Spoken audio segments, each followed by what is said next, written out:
This coming spring, a new studio album by Blondie will be released. It has been delayed multiple times, but in 2026, it is finally going to happen. You could wonder whether it will add anything to the band's discography or legacy, but it's also commendable that after all these years, they still managed to find inspiration and feel the urge to release new material. Blondie today is more of an act defined by the massive influence they had in the 1970s and the history that comes with it. This year, drummer Clem Burke passed away, so future live shows in the original lineup are no longer possible. But since the band continues to stir so many musical hearts, let's line up the 10 best Blondie songs, because one way or another it had to happen sooner or later.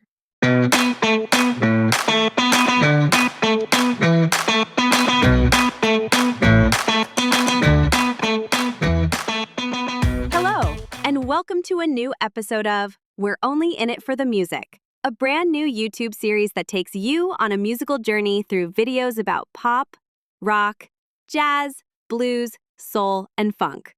In other words, from ABBA to Zappa and everything in between. If you're enjoying this series, don't forget to click like, subscribe, and hit that notification bell so you'll always be the first to know when a new episode drops. But enough of that. Never mind the bollocks. We're only in it for the music.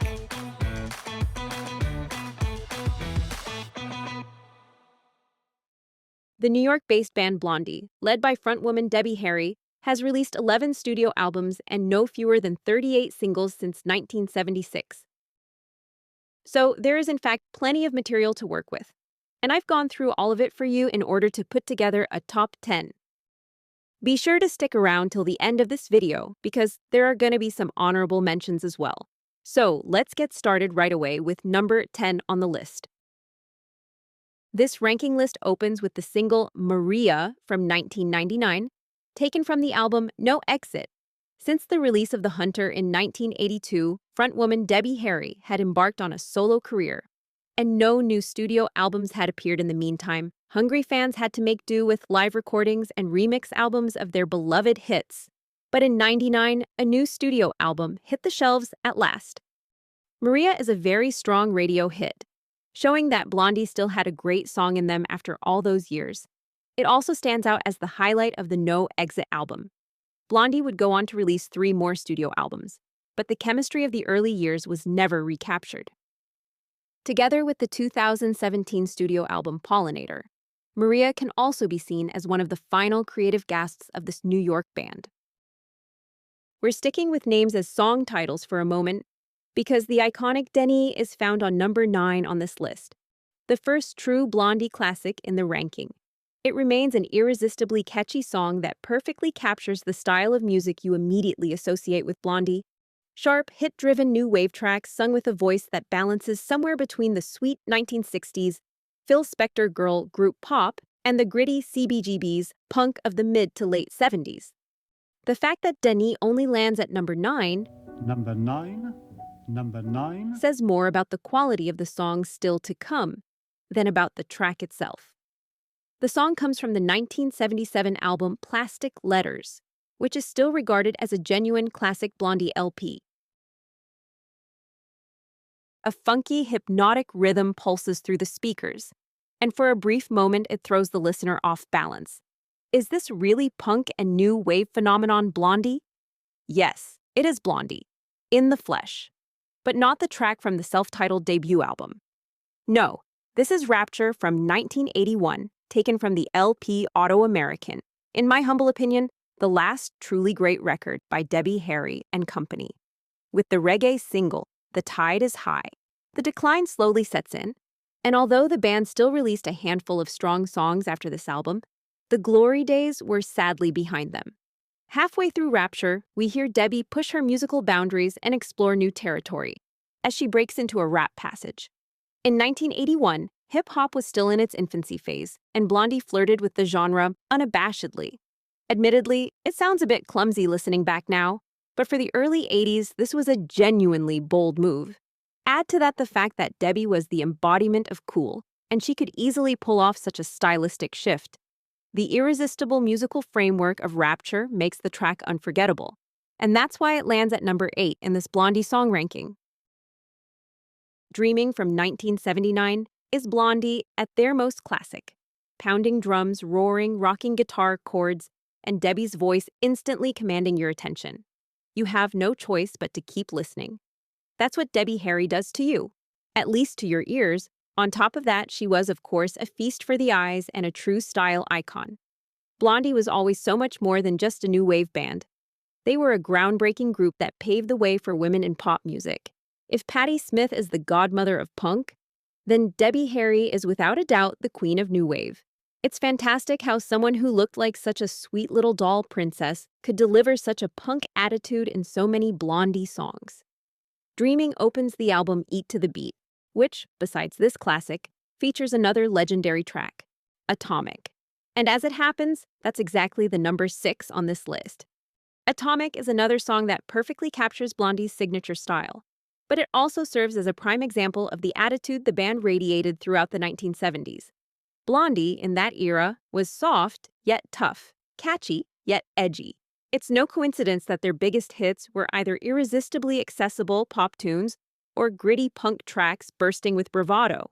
Atomic exudes danger, excitement, and a magnetic pull that grabs the listener instantly.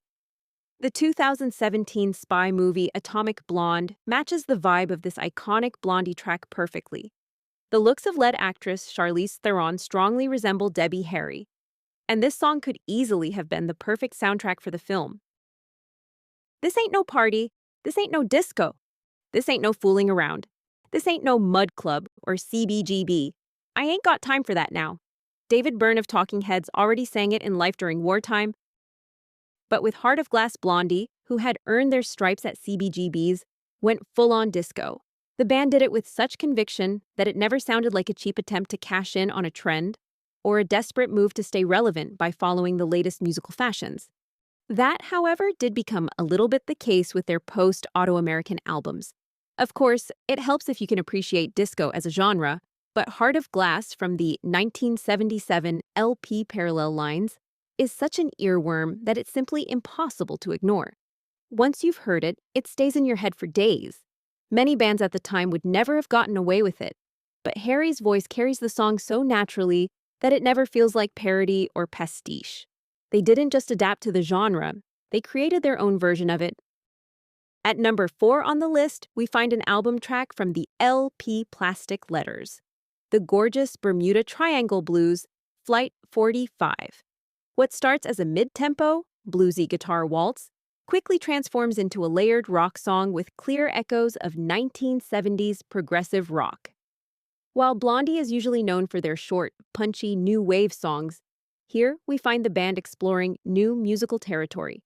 The track is a perfect sonic representation of the contrast between the carefree vibe of a flight preparing for a takeoff to sunny destinations and the disastrous event told through the eyes of a passenger aboard Flight 45 as it disappears into the Bermuda Triangle.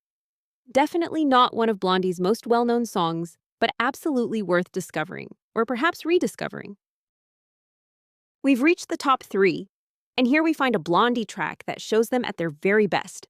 Songs full of bite and grit, with just a touch of danger. Whenever I listen to Blondie's music, I instantly picture urban New York City. Brownstone apartment buildings, fire escapes, gritty backstreets, no serene natural landscapes of idyllic beauty. No, Blondie always needs a bit of an edge. One Way or Another, released in 1979, is a perfect example. It's insanely catchy, but the lyrics, and especially Harry's vocal delivery, are drenched in menace. At the time, the singer was being stalked by her ex-boyfriend, and she decided to channel all that frustration and anger into her music. Debbie Harry said about the song's inspiration, "I was actually stalked by a nut job, so it came out of a not-so-friendly personal event.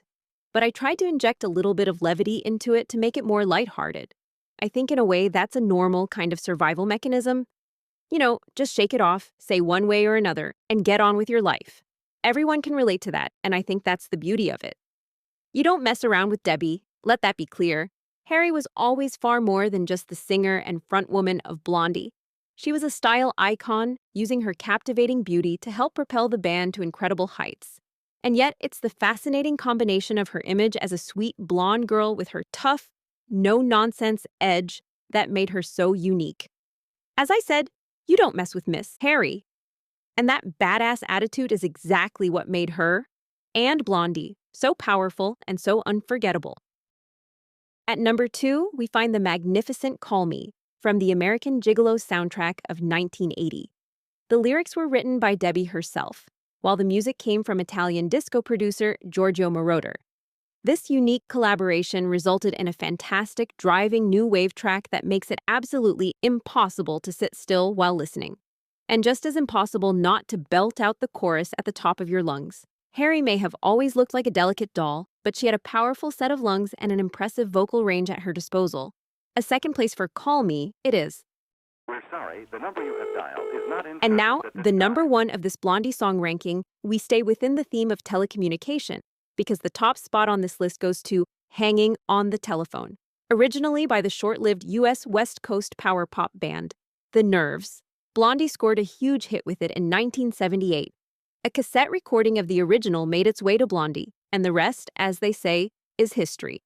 Harry said about discovering the track, "We were playing it in the back of a taxicab in Tokyo, and the taxicab driver started tapping his hand on the steering wheel. When we came back to the US, we found that the Nerves weren't together anymore, and we said, gee, we should record this." Now, this song is my number 1 in the ranking, but what did critics have to say at the time? Several writers praised Blondie's interpretation as an improvement over the original. Rolling Stone called the song immortal and breathless, while Tom McGuinness of AllMusic praised its driving power and infectious melody. The Rolling Stone album guide named it a dynamic rock and roll opener, while Pitchfork simply called it incredible. Cashbox said it had a fast clipping beat, varied guitar work, and good lead vocals by Deborah Harry. Record World described it as a fast-paced pop rock gem with a good vocal. The Independent ranked it as Blondie's 3rd best song, writing, "Blondie make this song their own by injecting a previously absent sense of urgency to the build, with Harry's tone developing from stern to desperate as she begs, 'Hang up and run to me.'" I'd personally love to know which 2 songs The Independent placed above Hanging on the Telephone. Meanwhile, The Guardian ranked it 4th, calling it far superior to the Nerves original, and dubbing it a massive power pop tune. And again, I can't help but wonder what songs The Guardian thinks could possibly surpass it. For me, though, the undisputed number 1 is Hanging on the Telephone. Raw, energetic, catchy, and dripping with punk attitude. An irresistible song. It might be a cover, this version is 100% Blondie. As promised, here are a few honorable mentions that didn't quite make the top 10, but are definitely worth highlighting. Slow Motion from 1979 shows clear Motown influences, and Harry's vocal performance is one of her finest. This time, the delivery, for once, doesn't rub against the grain, and Blondie stays firmly within the framework of pure pop perfection. Europa, the opening track of Auto-American, 1981, is a fantastic song. Though not one you'd immediately associate with Blondie, the soundtrack-like instrumental piece is layered, dramatically arranged, and marks a radical shift away from the new wave sound that had dominated just one album earlier. On the B-side X-Offender, we hear a Blondie clearly inspired by the 1960s girl groups from Phil Spector's stable. Back in '76, the track didn't make much of an impact, but over the years, it has grown into a fan favorite among the Blondie faithful. And finally, Detroit 442. Again, a song about a stalker. Much like One Way or Another, it carries something menacing. It's precisely the combination of a catchy pop melody with a sinister lyric that makes it such an intriguing slice of new wave. The title itself is a nod to a car, the Oldsmobile 442 muscle car, manufactured in Motor City, Detroit. And that was episode 17. That was Blondie's song ranking. What does your ranking look like? What's your favorite Blondie track? Let me know in the comments below. I'm always curious to hear what you think. Next time, we'll be ranking the songs of none other than the Big O, the legendary soul singer Otis Redding. You can listen to all the music featured on this channel through the Spotify playlist and check out the social media pages on Facebook and Instagram for all the latest updates. Because I'll follow you if you follow me. You'll find all the links down in the description. And don't forget to like, subscribe, and hit that notification bell so you'll never miss an episode. Thank you so much for watching. See you next time. And in the meantime, drop the needle, press play, and remember, we're only in it for the music.